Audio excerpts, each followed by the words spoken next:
Deep fry చేయకుండా fish fry ఎప్పుడైనా ఇలా ట్రై చేశారా?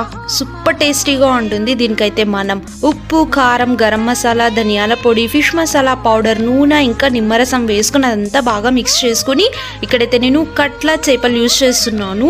ఈ కట్ల చేపలకి అన్నిటికీ ఇలా అప్లై చేసేసి మనం కావాలంటే దీన్ని డీప్ ఫ్రిడ్జ్లో పెట్టుకొని ఎప్పుడు కావాలంటే అప్పుడు ఇలా మనం ఫ్రై చేసుకోవచ్చు.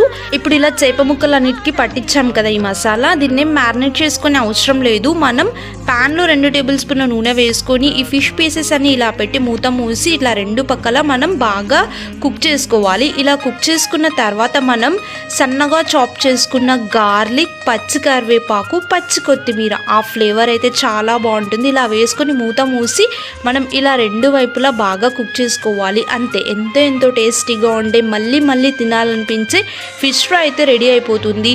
పప్పు, సాంబార్లో సైడ్ డిష్ లాగా తీసుకోవచ్చు, డైరెక్ట్గా కూడా అలానే తీసుకోవచ్చు. చాలా టేస్టీగా ఉంటుంది.